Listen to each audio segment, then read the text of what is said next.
Well, good morning. Boy, it's great to see you all here today. Good weather made it easy for you all to get in. And like Russell said, it's great to have another full house. Welcome back to Man to Man. As you know, we're now 3 weeks into our journey together. And hopefully here on week 3, you're beginning to feel settled in with your table mates. And you're feeling a little bit of traction with the material that we've been going through here the last couple of weeks. And man, we've got a great journey that's ahead of us. And so with that said, I thought I'd start this morning with helping you see where we are right now and then where we're headed in the weeks to come. So if you would, look at your outlines there for just a second. Notice that our journey is built around 3 manhood challenges. 3 manhood challenges. The first is understanding the present.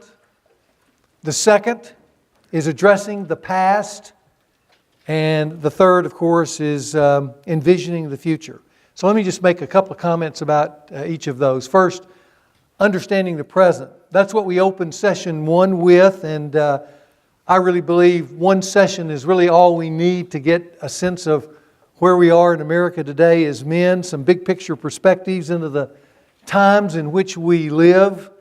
Times that are filled, as I shared with you on that opening session, with the whitewater of immense social change, the merging of men's and women's roles that you millennial guys are in the very middle of, and what all that means. We are experiencing record family shake-up and breakdown in America today, where 44% of young boys and girls are growing up without a dad. And then, as I mentioned in that opening session, probably the biggest challenge for all of us in this present time is most of us as men are just living in kind of a manhood fog, having to make up our manhood as we go along. So understanding that is what we tried to get our hands around in that first session, understanding the present. Then there's envisioning the future. And that's what we're going to do in sessions 5 through 10. If you notice up on the screen, it'll be the majority of our time, 6 weeks, we will spend on talking and explaining and dissecting manhood vision with some very clear and specific practicals and how to make that vision come alive in your life for living out manhood effectively in the 21st century. And helping you formulate, as we talked about, a manhood plan for yourself, what we call the Better Man Plan, the little card that you'll end up with at the end that gives you a few key steps that you've crafted for yourself that can help lead to a better manhood in the future. And then there's addressing the past. We talked about why we're doing what we're doing is rooted in how we grew up, what we've experienced, in a myriad of ways through people, circumstances, and situations like that. And I thought, since we're going to be here today and then next week talking about the past, that I would just issue a little word of caution for us. Because dealing with the past can be a little bit tricky when you're looking back. In fact, for some men it can be unsettling, and then for others, looking back and thinking about where I've come from and what I experienced growing up can actually be a little disturbing. And for some of you, not all of you, but for some of you, even beginning to broach on this subject, you kind of feel, a lump in your throat a little bit or a knot in your stomach, and you're maybe not even sure you want to go to some of these places. And so I'd like to talk about that just a little bit, because parts of our past really are painful. And if I'm even saying that and you're feeling that, then this word is for you. It's sometimes hard to look at that because you've spent a lot of your time trying to avoid looking at it. For some of you growing up, thinking about the past was just too disturbing, and you've tried to cover it up, and quite frankly, you've tried to walk away from it and forget about it. And that's why I told you that talking about the past is something that's necessary, but for most men, unless you have something like this to help move you that direction, you'd just rather not look at it thinking that maybe it'll go away. problem is the past will never go away. Looking back can be hard. That's why I shared my story. I wanted you to see somebody who had some difficulties growing up, but at least took the challenge of going back and trying to uncover those things, good and bad, to make sense out of who I am now. But the past for some of you guys can be raw and even disturbing. In fact, in my old men's fraternity days, when we would go through some material somewhat like this, there would be guys about this point who might not even want to continue. In fact, I was up in Columbia, Missouri this weekend doing a men's conference, and one of the guys leading the conference 10 years ago told me it was right about now, in the midst of a men's fraternity session, that he got up and walked out and didn't come back for a year. He just couldn't handle thinking about his growing up years. It just simply felt too much, too big, and too emotional. Now, the reason I wanted to issue that word of caution for some of you here today is because if you have feelings like that, I'd like you not to be like my friend in Missouri. I'd like you to avoid bailing. Because having those feelings and uncovering some of that emotion, whether you know it or not, is really, really helpful to you and healthy. Because facing the pain of the past and dealing with it, and we're only going to be in this little bit of white water for this week and just a little bit next week, but dealing with the pain of the past is actually a significant step to building a better and more healthy manhood for your future. So I want you to hang in there. I've seen that happen with a lot of guys, including myself. So I want to encourage you, bear with us if you're feeling some, I'm not sure I want to do this kind of feelings. And let's go through this together because the journey is worth it. It can be liberating. But the point for all of us here in these 3 sessions that you're looking at, where we're looking back at the past, I just want you to know this. Every man must address his past in some way in order to embrace a healthy manhood future. Always in the journey to manhood, in all the Greek classics, it was always looking back before you go forward. It was always going down before you go up. You have to clean things up. You have to make sense of things in order to have a good, clear sense of who you are and where you're going in life. And that's why the past is so important. So what does it take to address the past? Remember, I finished last week saying we were going to talk about how to address the past. And it happens with 2 action steps. Here they are. Here's the first. The first action step is what we did last week. That's looking back and examining our past. It's taking time to tell our story to ourselves and hopefully telling our story to others. Remember, we said the best way to tell your story is to tell it in community of some trusted friends and probing around and trying to connect the dots so we could explain us to us. Making the past fit with the present. Not something that the past is just some darkness back there locked away in a closet with a bolt on it, but it's opened up and there's that free-flowing energy from the past into the present that we can use to move us forward into a healthy future. It's making sense of why we are the way we are. So looking back sets a helpful context to explaining the present. Secondly, is the action step that we're going to do today, and that's unpacking. Unpacking. That's a step that goes beyond just simply looking back and examining our past, but it's looking back, as we'll talk about today. It's looking back, and it may be looking back just a couple of years, or it may be looking back 20 years, but it's looking back and engaging, really engaging our past. It's the carpe diem. It's seizing the day of the past and saying, I'm going to deal with this and make it my friend rather than maybe something working against me in some way or another. 3 years ago, my wife and I made a move. We sold our house and moved out on the edge of town.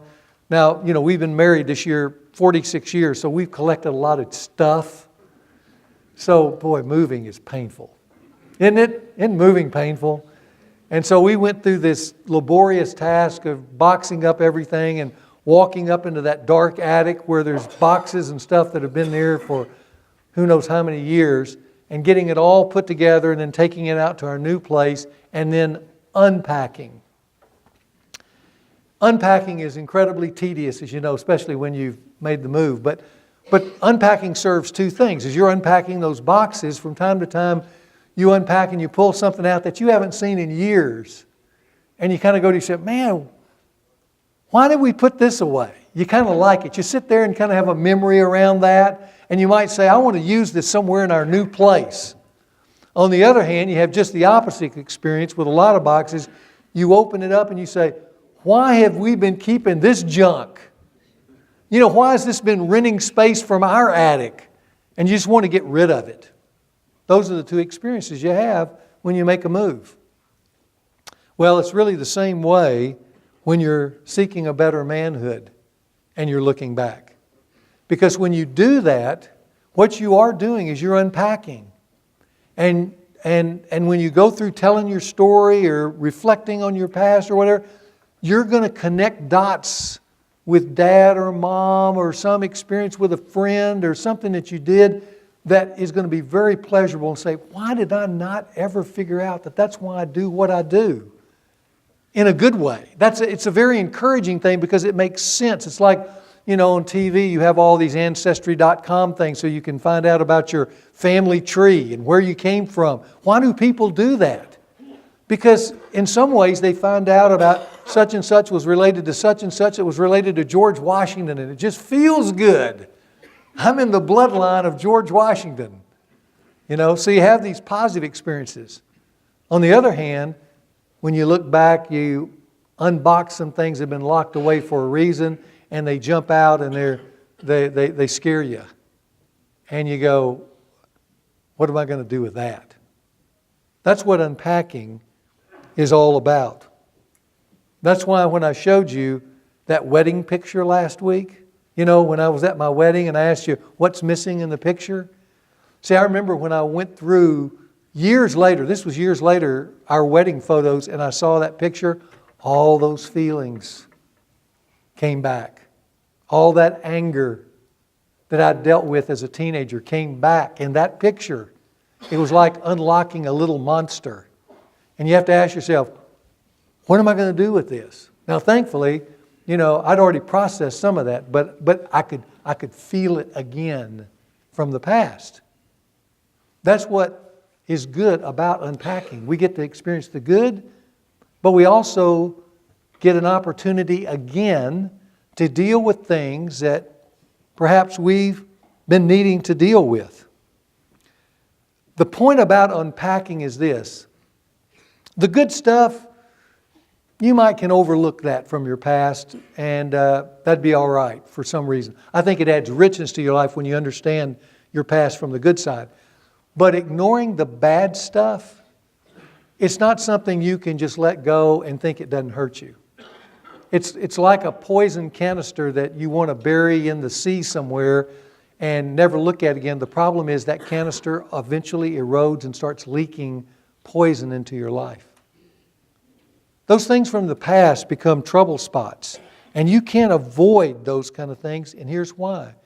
Because whether you know it or not, whether you're conscious of it or not, the past, especially from a troubling sense, will always infect the present. In some way or other, it will infect the present and poison it. And that's why you must engage, you must unpack and engage the past and deal with it, especially in some of these sore spots. About 15 years ago, it might even be a little longer, I remember one day I was shaving in the mirror and I looked in the mirror and there was this tiny little pinprick on my forehead. And it was red. And I went to kind of rub my finger across it, and it was a little bit of blood. And it was just so tiny. I mean, it's just like a pin. And I thought, well, I didn't think that much about it. The next day I got up, I was shaving, and I noticed there it was again. And so I just, for the next week or so, when I was, sudsing up in the shower and stuff, I'd be careful not to rub. I thought maybe I scratched it in some way. But day after day, I noticed that little spot. It would come back and bleed. Well, after it did that for a couple of weeks, you finally go, something's not right here. I mean, it's so small, it's so tiny. I'm just talking about just a pinprick of blood. But I decided to call the dermatologist and go in and say, hey, what is this? And he looked at it. First he went, I don't know. And he started looking at it. And then all of a sudden I noticed him checking it. And he got, these glasses that are magnifying and looked at it. And I heard him go, ah. And I started getting a little nervous. And he said, Robert, I've got a specialist in the other part of the building. I think we need to go see him. So we marched down there, and this guy looks at it, and he goes, whoa. Never good with a dermatologist for him to go, whoa. And so then he called in a couple of nurses and said, we need to take a little sample of this. And I'd like you to stay here till we biopsy it and see what we think. So they did that. And he came in and he said, this is a very rare form of cancer. And we're going to have to get it out of there. And I said, well, what do you mean it's a very rare form? He said, well, what it does, it just appears just ever so slightly on the surface of the skin. But what it's doing is it's putting out roots into your face and into your scalp. And we don't know how far it goes. But we got to get it. Because if we don't, if it went a long time, he says, very good, you came in. If not, it could actually grow into your skull and disfigure or even death. When he said that, I went, okay, get it. And so what they did is they would go in and they would cut a little spot out, a little bigger spot, and take it and biopsy it. I was sitting there the whole time. We were there for 6 hours. We went through about 8 of those procedures. And I remember when we got down to the last one, he said, I think we got it. I said, well, can I see what it looks like? So he put this mirror, put this mirror in front of it, and I looked, and there's this hole about this big in my forehead, cut out. And he said, it's good we got it. It was growing. Now here's my point. Sometimes just little things on the surface that don't look like much are really much bigger. Because they're growing underneath the surface of life into your soul, into your emotions, and they're creating serious consequences around the quality of your life. Trouble spots that carry over from our past are just like that small red dot. On the surface of life, they're barely noticeable, but underneath, they could really be bothering you, and you're not even conscious of the connection. Now, just so we're clear about what I mean by trouble spot, let me give you a definition. You can fill this out on your outline so you can have it. But here's what I mean when I say trouble spot. It's any unresolved issue from the past where a lack of closure adversely impacts and shapes the direction and dynamics of a man's life now. Or you could say, of your life now. That's what I mean by trouble spot.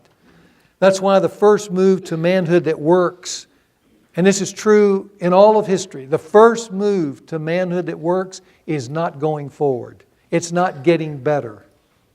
The first move is always looking back and identifying potential trouble spots, unpacking them, and then for the ones that you find have metastasized and are going to be problematic in your life later on, it's dealing with them and engaging them and courageously determining that you're going to resolve them. Now, I say that not because this room is full of trouble spots. There may be only a small trouble spot in your life, but for some of you, there may be multiple trouble spots. But it's so good to identify them and deal with them. So what are some of the common trouble spots? Let's make this real practical. So what are some of the common trouble spots from our past that we need to know as men? I'm going to mention 6 of them. I think most of them you'll immediately identify with, at least in concept, not necessarily that you've got one, but let's just mention 6 of the more common trouble spots that I've seen infect men's lives and can, in some ways, undermine their lives. The first is this. We've already mentioned it, but I call it the dad wound. You know, it's impossible to overestimate the impact of dad, good or bad, on the son's life, on your life as a son. And I'm going to only mention this briefly because we're going to deal with it, both good and bad, next week. But everyone is a son in this room, and some of you have sons. And what we want to do is get those coordinates right for you to move forward. And we'll do that next week. But here's what you need to know today. whatever Dad was like in your life, when I mentioned Dad, remembering Dad, whatever Dad was like in your life, when you left home, here's what you need to know. You didn't leave Dad behind when you left. Dad went with you when you left.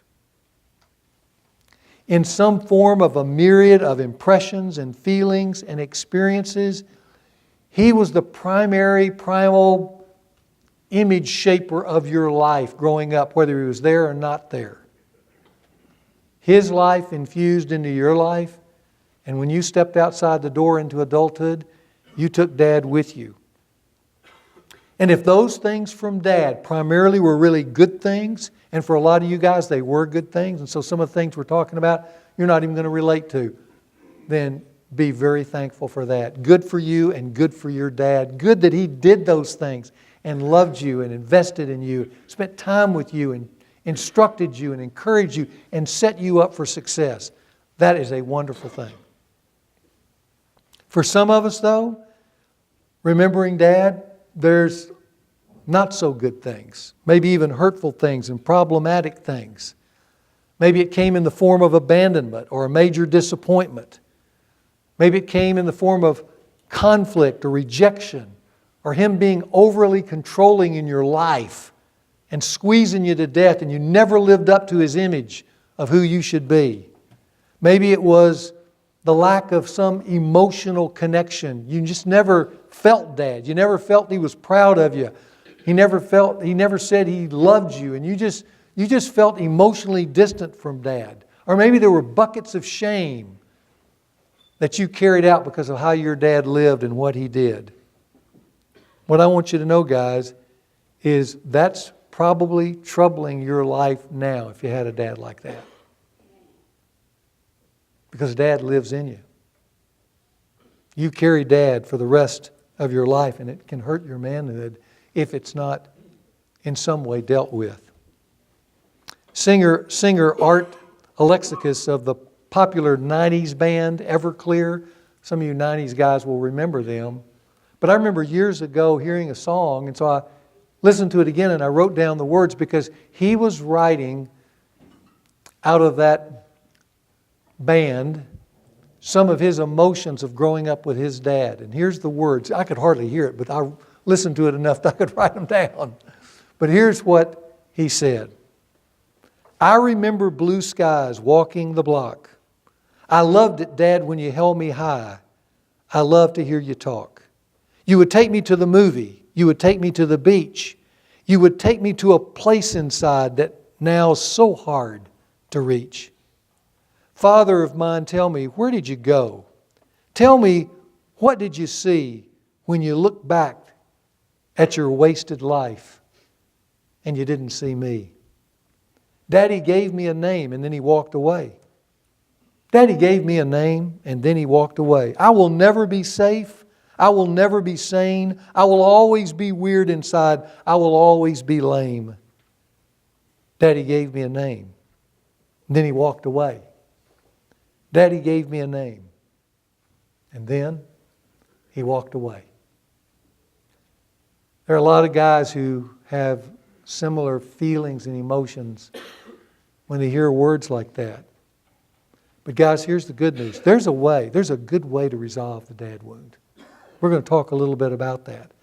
Whether Dad was at home or not at home, we're going to talk about the pathway to making peace with growing up with Dad so that that can be set on a shelf in a healthy way rather than living underneath the surface of your life in an unhealthy way. But that's a wound. That's a trouble spot. Dad. Secondly, is what I call the lack of a clear, specific manhood vision. That's a trouble spot. And we've already touched on that in session 1, and that's where we're going to, by the way, spend the majority of our time in sessions 5 through 10, talking about creating a very clear and practical vision. But for now, just remember this. What you don't know about real manhood, especially some of you younger guys, may be hurting you right now. And you're not even aware of it and how those connect because you don't have manhood clarity. It may be hurting you in your marriage because you don't know how real manhood connects to marriage, or to dating life, or in raising your kids, how it relates to work, real manhood, it will define later, with your friends, maybe even in your faith, whatever belief you carry coming in here. You've not connected masculinity and manhood to that and where all that's supposed to take you. As I said in session 1, many men cover up this trouble spot by saying to themselves, I should know what it means to be a man. I should know. I should just have it figured out. And as we talked about in session 1, that's a lie. No, you shouldn't know. If nobody took the time to tell you and explain to you and map that out in a way that puts pieces together, you shouldn't know. It's not your fault. You've been left to guess in life, and if you're telling yourself, I should know, that's a lie. What we should do is be able to say, I shouldn't know, and then lead to some healthy steps to find out what I've missed. You see, real manhood doesn't just happen. It's not something that suddenly just shows up. It's something you have to learn about. It's something you have to inquire about. And then when you find out kind of the basic architecture of manhood, then you need to know how it practically spells itself out so you can get your hands around it, understand it, and then pursue it. Normally, if it were a perfect world, that would be the role of dad and other men. But if in the past that didn't happen to you and you missed that kind of instruction and that kind of understanding, then what you don't know now may be hurting you and inflicting pain into your life and poison that actually may be holding you back. That's the lack of a clear, specific manhood vision. Then a third trouble spot is what I call unprocessed trauma. Unprocessed trauma. Excuse me.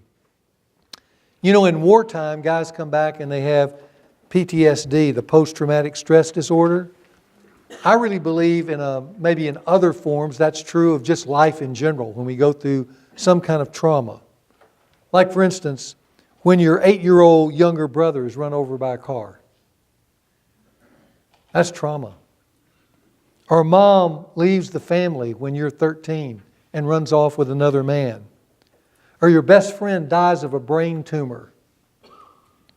Or dad is sent to prison and you're just this little guy running around the house wondering where dad is, and you don't even know what prison is, but the emptiness of that and the emotions that you're picking up from people tell you something traumatic has actually happened. Or your family grows up living in poverty or shame.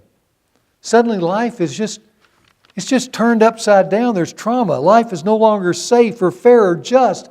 And even as a younger person, and maybe even a teenager, you hear people talk about God and you're saying, well, where is God?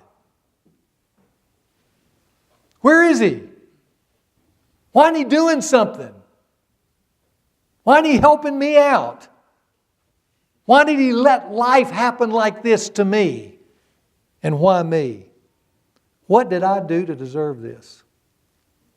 Why am I being punished? And what did I do wrong? And you say those things from your heart into the darkness, and there's no answer. You know what you call that? Trauma. You call that trauma.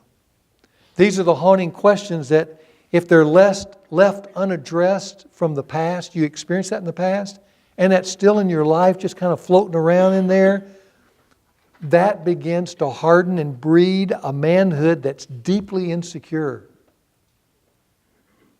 untrusting of anyone, fearful.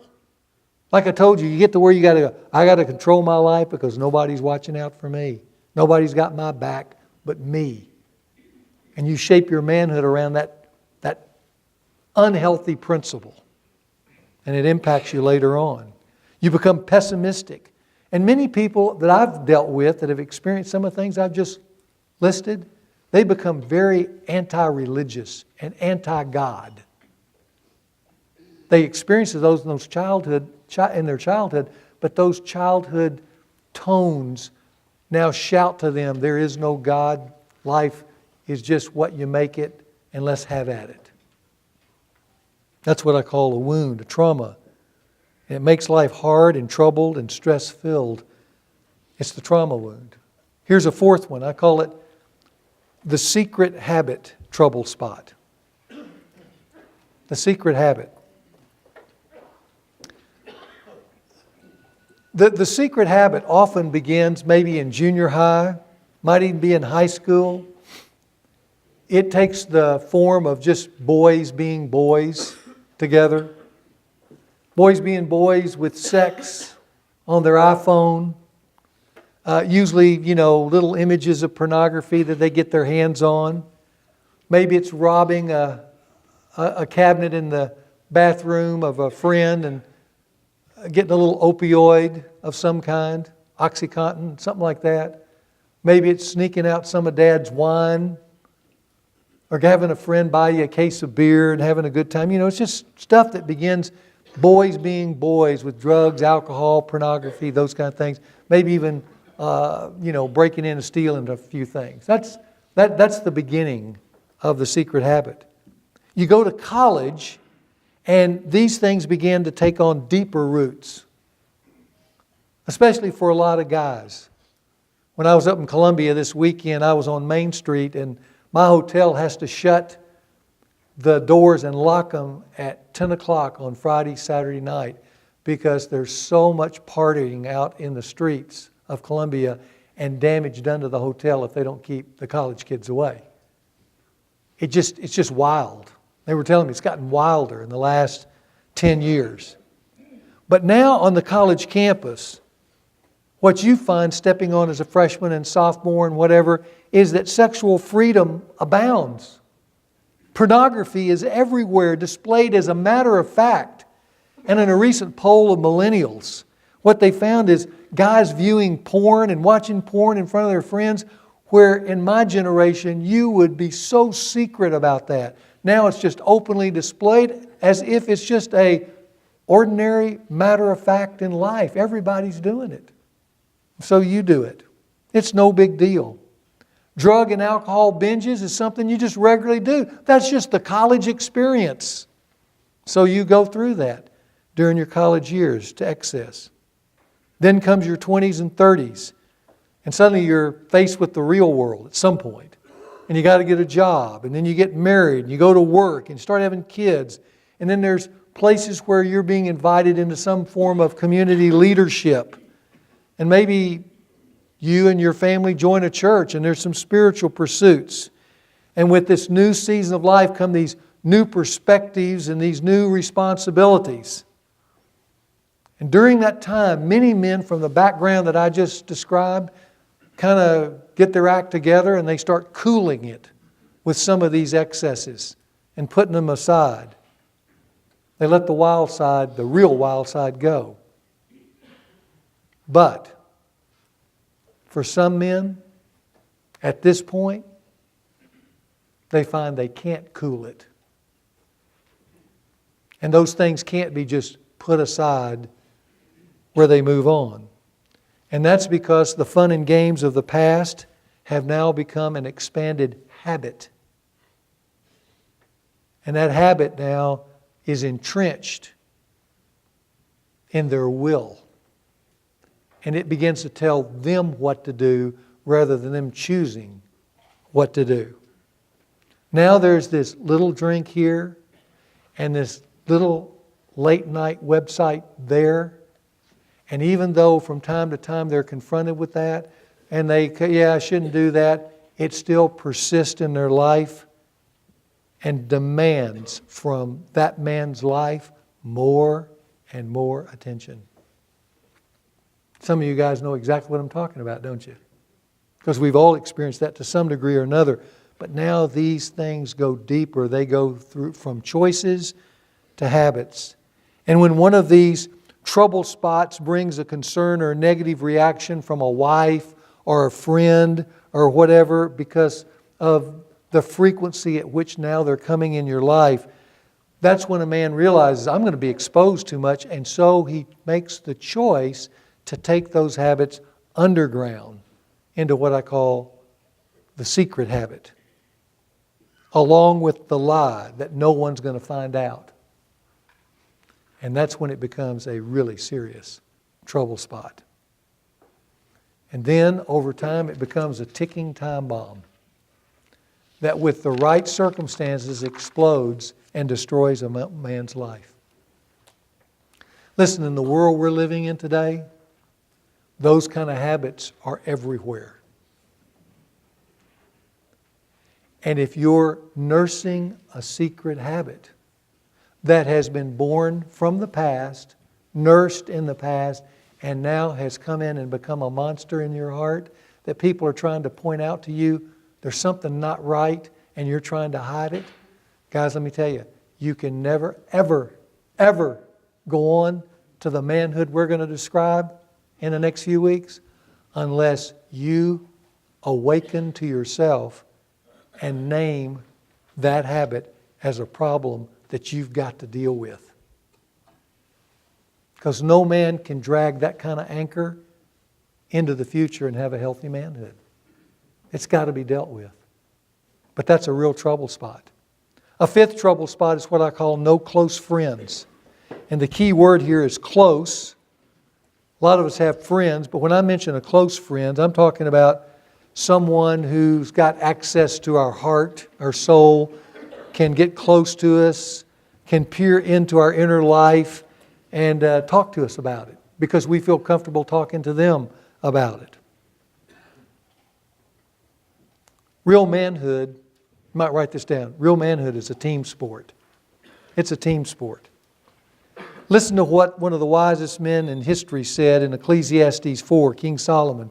He says, 2 are better than 1, for if one of them falls, one of these men fall, he has someone to pick him up.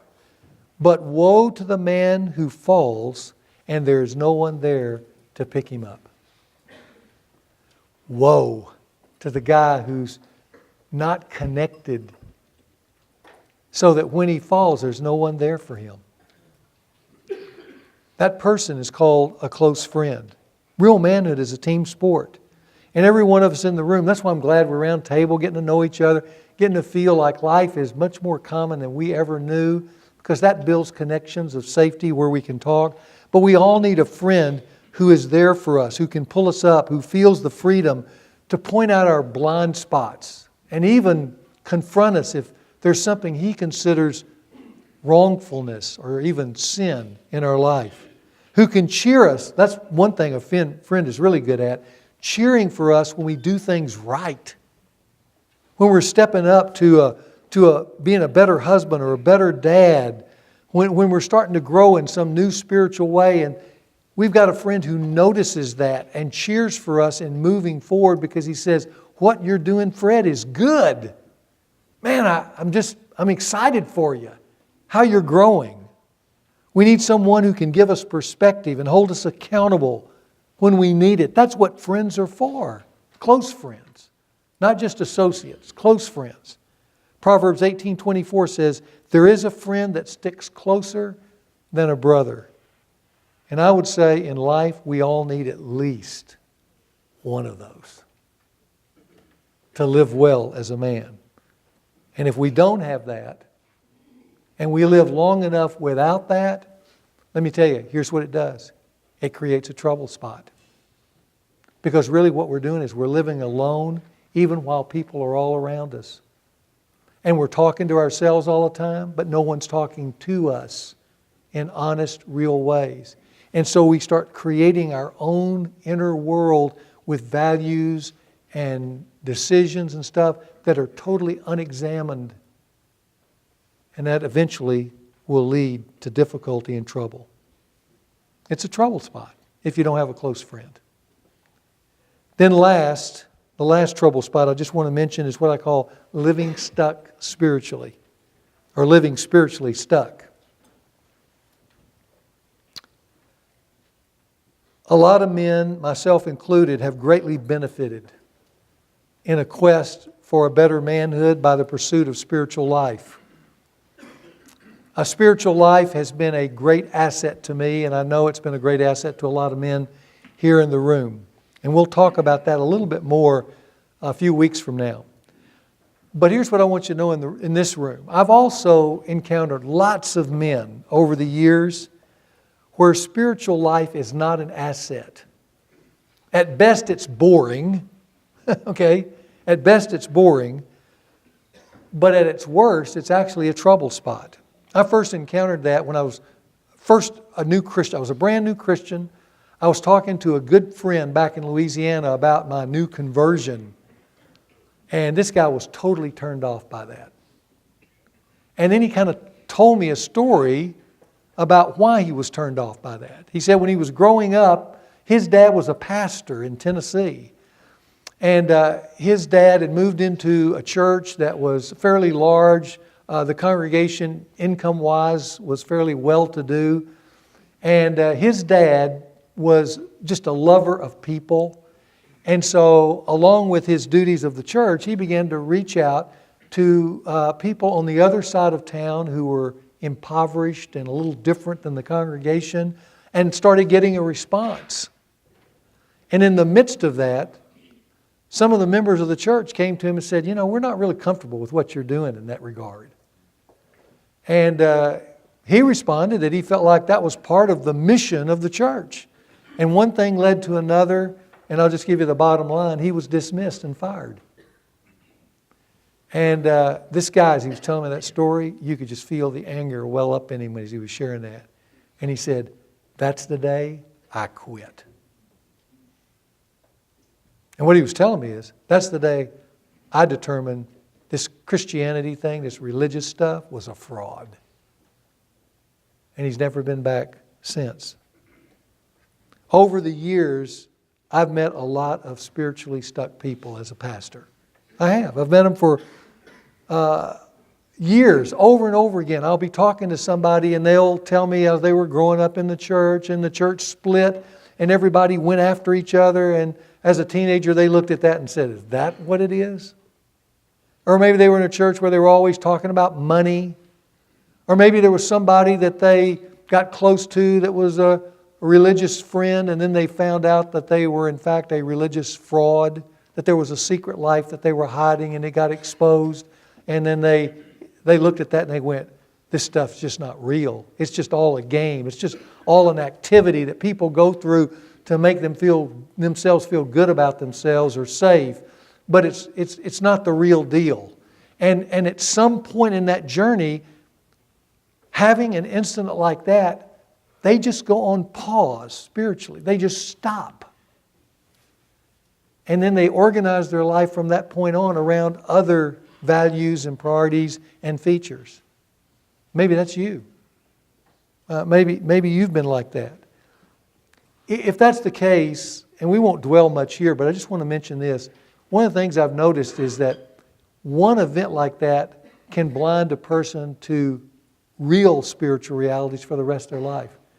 I mean, maybe I'd put it like this. Would you let one hypocrite in one church, because people say, that's what I just believe the church is. You're making one individual or one church event that's hurtful in your life become a judgment of all the churches in the United States and all the Christian people in the United States, all the religious pursuits in the United States. Through that one event, you've made a judgment on everything else. Is that smart? To make a conclusion that everything's a fraud just because one person was a fraud? To make every church bad because one church was bad? See, I just find, maybe this is you, that a lot of people do that. They just shut the doors on spiritual life because of one bad incident in their life. And I would encourage you, don't do that. Because that'll become a trouble spot. I mean, if history tells us anything, spirituality is a huge asset to all of life. And I want to tell you, spirituality is a tremendous asset to manhood. The real thing. And there is the real thing out there. And it's awe-inspiring. And it's encouraging. And it gives you vision and energy and life. But you've got to find that. if you've been hurt by something that actually numbed you or inoculated you to that real thing through somebody who was playing a game. But just realize you can get spiritually stuck, and that's a trouble spot. So guys, here's my question as we finish up before we go to our small group time. As we walk through together as just brothers, as men, trying to make the best of this journey called life, as we walk through those 6 trouble spots, and I just mentioned things, because we were just kind of like at a buffet table. We were just sampling those troubles. Any of those tug at you?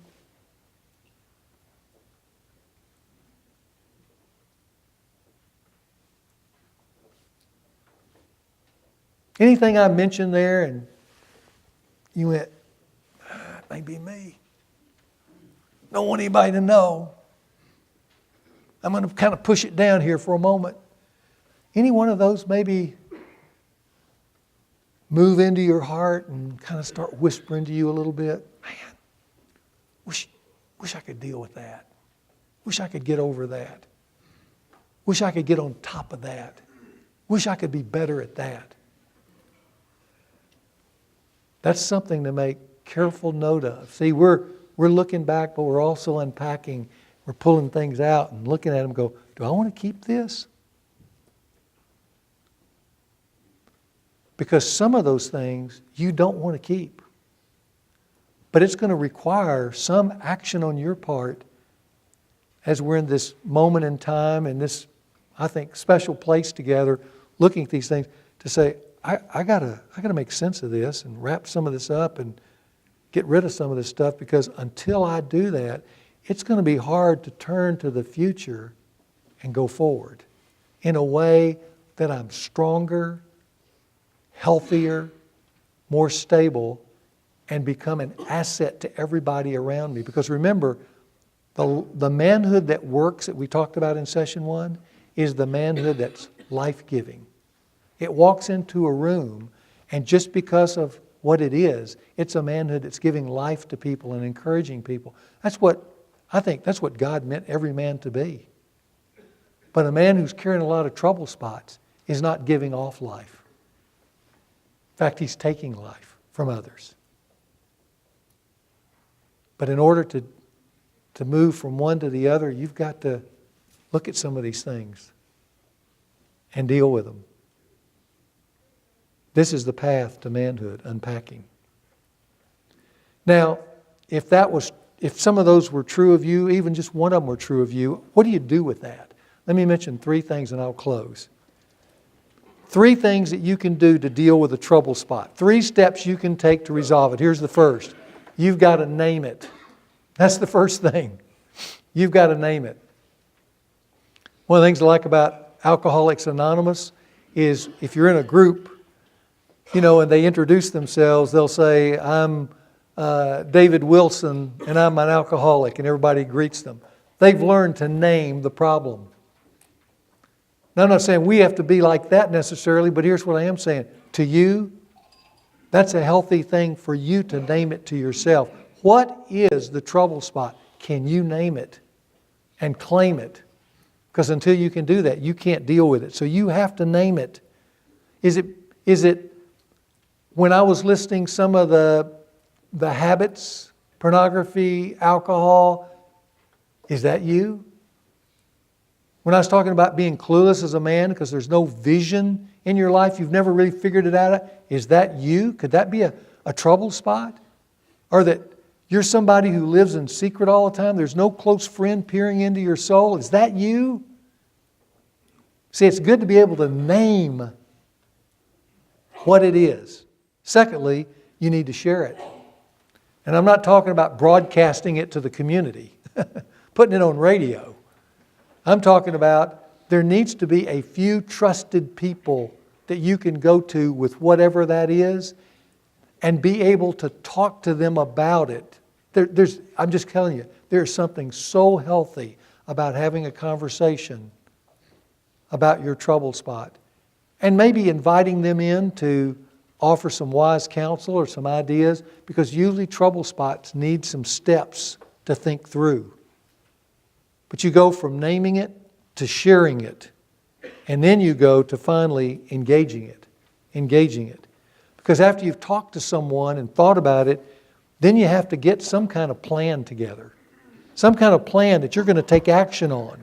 Some kind of plan that you're going to courageously use. And maybe even with the support of that person or persons you talk to about it, so that you can resolve that trouble spot in your life. Now, just for full disclosure, because this is probably the hardest session of the 10 weeks we're going to be together, it's talking about this ugly stuff. But just for the sake of full disclosure, here's what I want every guy to know. Most trouble spots are hard to overcome. Just write it down. They're hard to overcome. You can name it, you can share it, and then you go to engage it thinking, okay, I got this little plan, and you're kind of fooling yourself thinking, kind of like a diet. I'll get on a diet and I'll lose 40 pounds. Well, that sounds good in January, right? But by February, you're worn out and you want to quit, and you're ready to go get some fried chicken with a double dip of chocolate vanilla or chocolate almond ice cream. Yeah. But overcoming a trouble spot is hard. That's why it's good to have some teammates that can cheer for you. But it's going to be hard. But here's what I want you to know. Hard, guys, hard is where the best of life is. Hard is often a way to describe real manhood. There's one thing I'd want the younger guys to know, is real manhood is hard. It's just hard. Doesn't mean it's not satisfying or doable or enjoying and that breeds a great sense of success and contentment with life. But getting there is hard. I like what our old friend Nick Saban said here just recently. He said this, if you can't overcome hard, you're never going to have any great victories in your life. You never will. So embrace the hard with a plan that you've helped craft with the help of others when you shared it, that occurred after you had the courage to name it. That's what unpacking is all about. So, let's finish with this. The goal of looking back and unpacking is twofold. It's just two things. Simple bottom line. It's just looking back, seeing what good things are there you can appreciate, looking and finding what trouble spots are there that may be infecting the present. It's doing that, bringing all that forward, appreciating one, dealing with the other, and when you've done that, and it may take a while, but we're just getting started here in our journey. But when you've done that, or at least started the process, now, guys, we're ready to go forward to a better manhood. And that's what we're going to do in the weeks ahead. You guys have a great week.